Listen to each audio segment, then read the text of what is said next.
Why hello you lovely little peppercorns, my name's Noa Lee, and today I'm going to be taking a look at 10 games and game series that I don't love. And in the interest of full disclosure, I'm just going to flat out tell you that I completely stole this idea from James Rolfe's 10 films that I don't love because I thought it would be a fun topic to do on the subject of video games. So if you like film, check out James's video, link in the description below. Now when I say that I don't love these games, that doesn't mean that I don't like them. In fact, every single game and franchise I'm about to talk about, I do actually like. I just don't like them anywhere near as much as everybody else seems to, and I have a hard time understanding why they're as beloved or well regarded as they are. So if you like these games, don't worry, I agree with you, and I probably agree with you as to why they're good games. I just don't think that they're as good as everybody else. So with that out of the way, let's kick things off with a little countdowny list, shall we?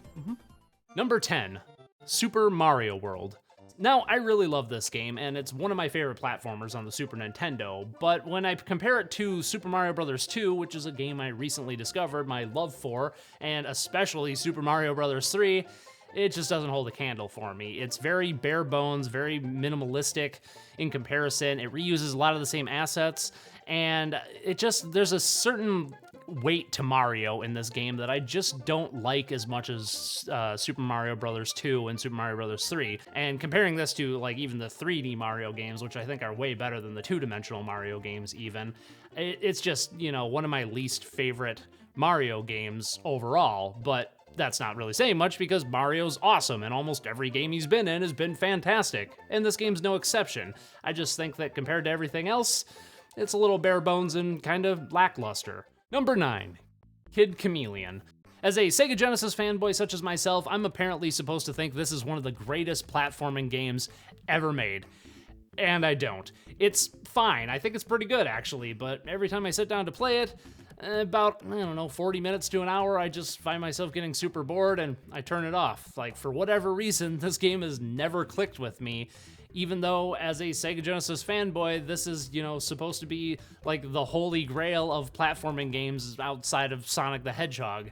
And I just don't think it's anything special. Maybe when I finally sit down to review it, I'll, come to love it like I did with Super Mario Bros. 2, and I hope that's the case. Hopefully I can see what all the fuss is about, because right now, I certainly don't.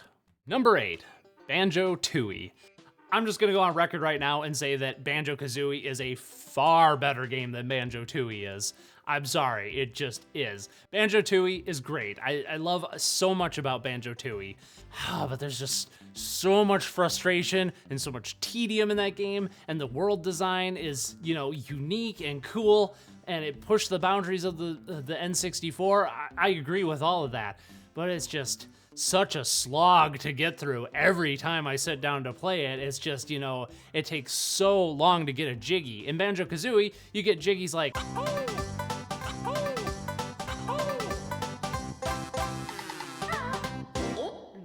just one after another, just getting the jiggies, just shooting them out. But in BanjoTooie, God, it could take you like an hour to get a single jiggy, and just the way you have to go in between like levels and everything, it's an interesting concept, and I really, appreciate them trying to do something different for the sequel, but they just shit the bed in so many ways. But I still find myself enjoying it because the parts of the game that I like are pretty much identical to what I like about BanjoKazooie. It's just, fun 3D platforming action, and I think it really did expand upon like the Super Mario 64 style of gameplay. But there's just so much fluff and so much tedium and so much frustration in BanjoTooie that I just don't understand why it is considered the better of the two for most people. I think that it's a good game and I have fun when I play it, but I also find myself getting frustrated when I play it as well. And, with the exception of some minor bullshit moments in Rusty Bucket Bay and BanjoKazooie, I really don't have that. It's just fun, nonstop fun from start to finish for me. I don't even mind getting like all the notes or even Click Clock Wood. Like, Click Clock Wood is kind of hard and it's kind of frustrating and it's kind of leaning towards what BanjoTooie was doing. But the entire game is like Click Clock Wood, but worse in BanjoTooie. And I just don't understand why so many people think that it's the better of the two games when it's not. I'm sorry, it just is not. Number 7, Final Fantasy VII. didn't actually plan to put this at number 7. It just sort of happened that way. But yeah, here's another game that I like. I'm not a big fan of JRPGs, and especially the Final Fantasy series, but I have played most of the mainline Final Fantasy games, and I think Final Fantasy VII is, pretty good. But I don't see why it's like this cultural phenomenon that it's become, and why it deserved a remake when something, like Final Fantasy VI gets ignored, when that has a much better story and much better characters and much better gameplay. And then you have Final Fantasy IX, which is hands down my personal favorite Final Fantasy game, which is everything that Final Fantasy VII was trying to do in terms of gameplay, but so much better, minus the materia system, which I do like the materia system. That's pretty cool. But there's just so much fluff in that game. Like, same thing with BanjoKazooie. It's like there's so little meat on the bones of Final Fantasy VII. It's just a bunch of mini games wrapped around an RPG and with characters that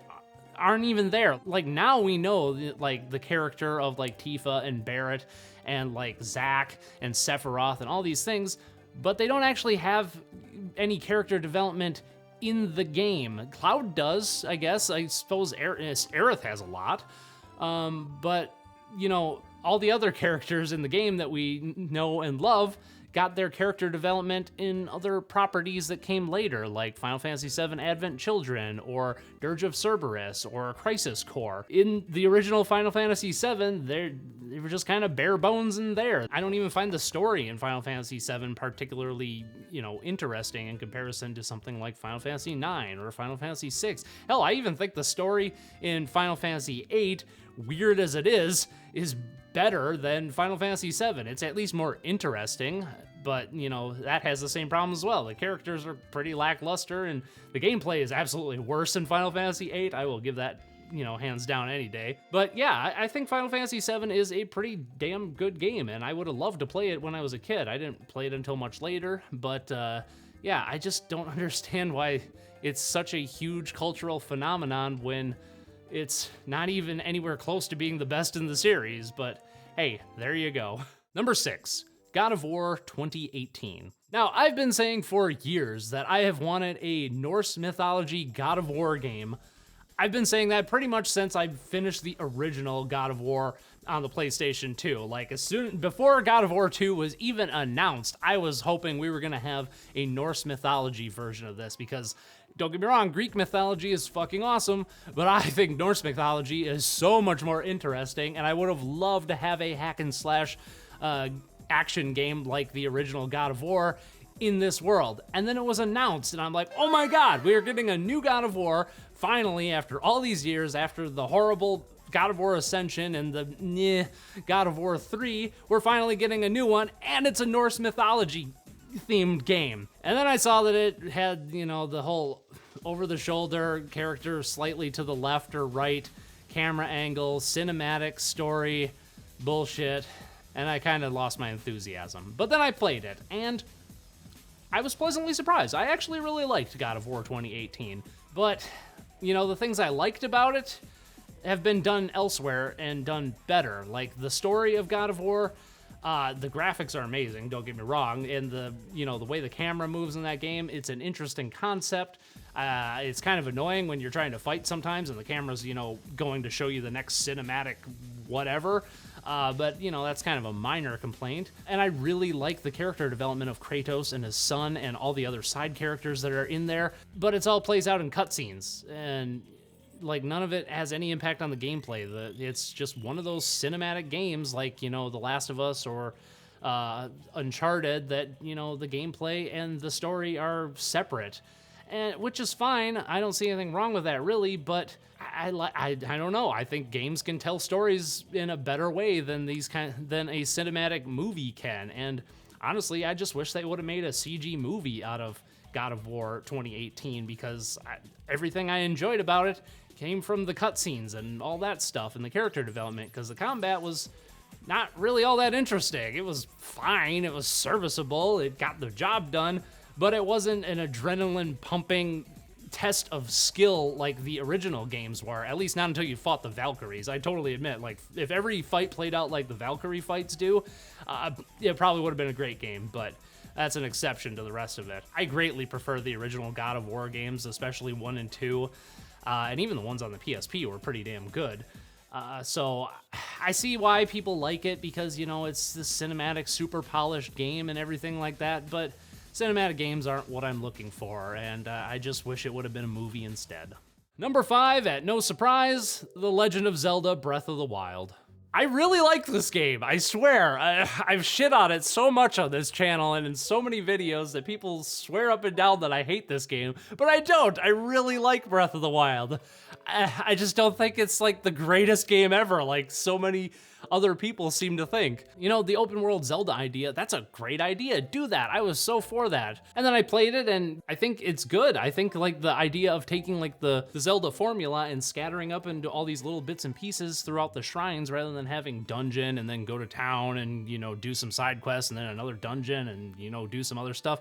I think it's an interesting way to shake up the Zelda formula, and it's something I want to see more of. In fact, I'm actually looking forward to Breath of the Wild 2 whenever that comes out, or whatever the hell they're gonna call it, because I think that they can seriously improve upon the first game, because I think they were going in the right direction. I just don't find traversing the world particularly fun. I just wish the world was like half the size it actually was. And I understand that like they're trying to go for this huge epic feel. And I know a lot of people have argued that like the empty space in Breath of the Wild, you know, creates this like this lonely feeling that is at the heart of the game. And I get that. I just don't think it's done particularly well. So there's a lot to love about Breath of the Wild, and I see to a certain extent why people love it so much, but to me, it just seems like another instance of people have this gigantic nostalgia for the Legend of Zelda series, and it can do no wrong in their eyes. And because this was such a new take on the Zelda formula, that I think, you know, that nostalgia just skyrocketed, and that's why people love it so much. But I think in the future, we're gonna see it, you know, the cracks are gonna begin to show, and it's not gonna be as fondly remembered as probably its sequel, which I'm pretty much guaranteed to be better than the original. And I hope it is, because I do like Breath of the Wild, just not as much as everyone else. Number 4, the Grand Theft Auto series. So I'm gonna be, you know, probably the hipster in the crowd here, but I actually like the top-down Grand Theft Auto games more than the 3D, you know, run-around games. They're arcadey and fun. I don't know, I like Grand Theft Auto 1 and 2, the ones that nobody ever talks about, way more than I like the rest of the series. I'm definitely in the minority on that one. Yeah, Grand Theft Auto is a cultural phenomenon in the world of video games. It just, you know, every time there's a new Grand Theft Auto game, people just stop and take notice. I remember, like, especially on the PS2 era, when Grand Theft Auto 3 came out, and then Vice City, and then San Andreas. Jesus, like, when those 3 games were hot, everybody talked about them. I rented Grand Theft Auto 3, played through almost all of it, and I didn't find anything, you know, especially fun about it. Same thing with Vice City.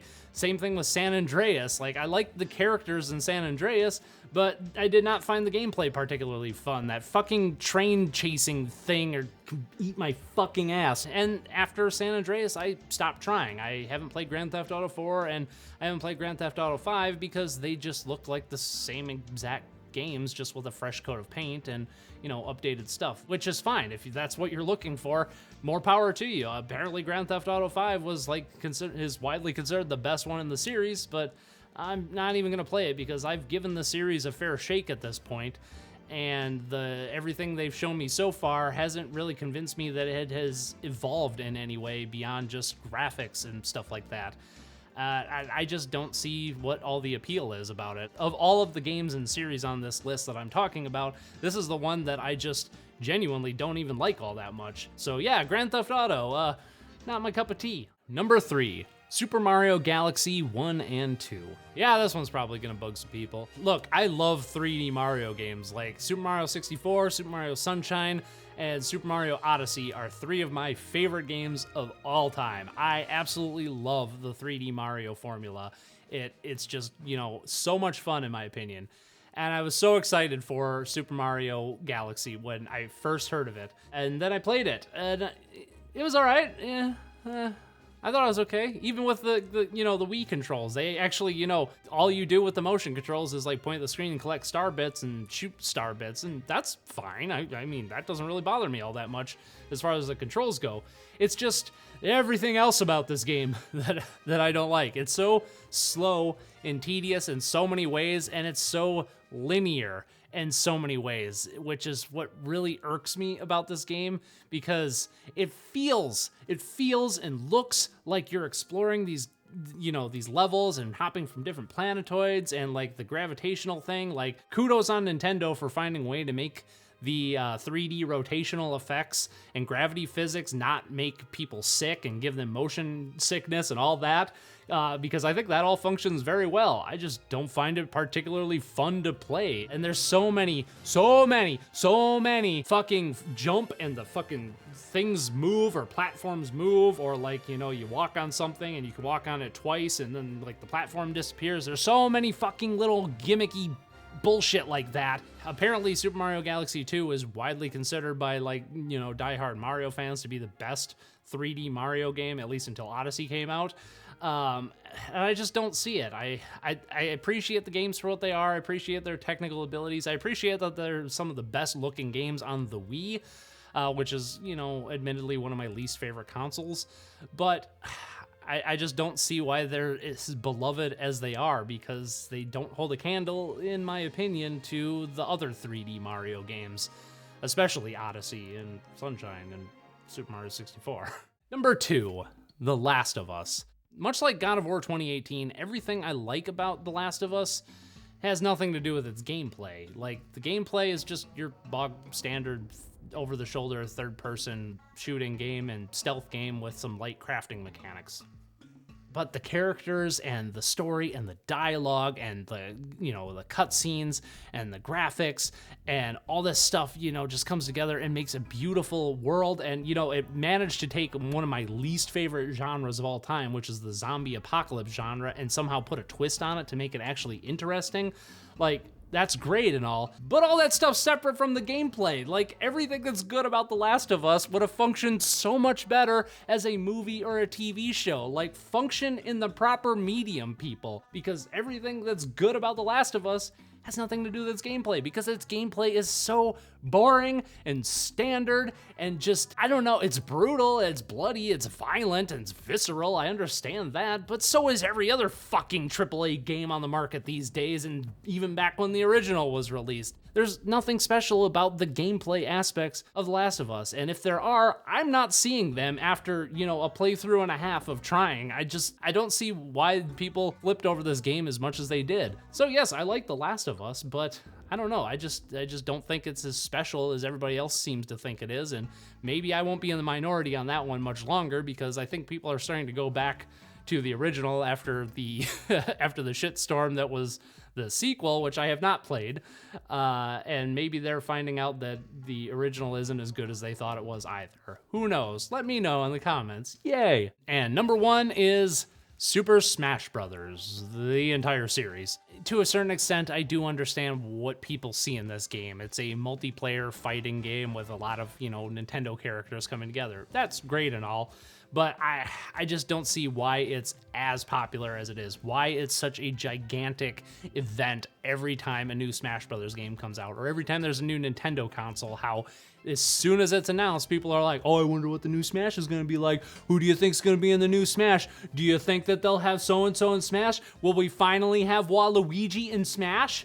I just don't understand why it's like such a huge deal whenever a new Smash Brothers game comes out, you know, and how people talk about it for years to come. I understand there's a huge, you know, competitive fighting scene around it. A lot of, you know, gaming tournaments happen around Smash Brothers, and that's great. You know, that's all, you know, well and good. I just don't understand why, in particular, compared to other competitive games out there, it just blows up the entire internet and gaming community every time it comes around. Like I said, to a certain extent, I see why people like it so much, because it's a nostalgia factor. It's a group of Nintendo characters, and now just characters from other gaming properties in general, coming together to duke it out, and it's interesting to see how they translate the mechanics of a character from one game into the mechanics of the Smash Brothers formula. That's interesting to see for someone who's interested in game design such as me, but the gameplay, it really hasn't changed at all since the original N64 game. It's just been polished and refined, and that's,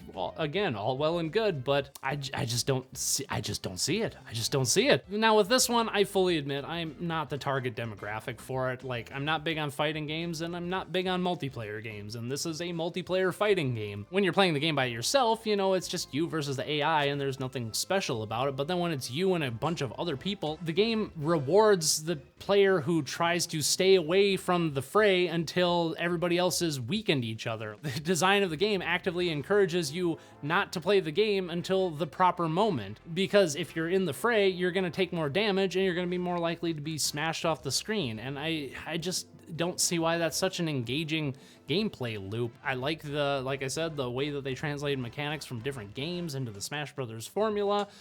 I just don't understand why the world has to stop every time there's a new Smash Brothers game on the market or being rumored to become on the market. So that's why I put it at number 1. Super Smash Brothers! It's okay. So there you go, 10 games and game franchises that I don't love, but apparently everybody else does. Let me know in the comments what you think about this little listy poo, and what are some of your games that you don't love and why. And if you're new around these parts, make sure you hit that subscribe button and don't forget to ring that bell because YouTube fucking hates me. I'm Noa Lee, and thanks for watching.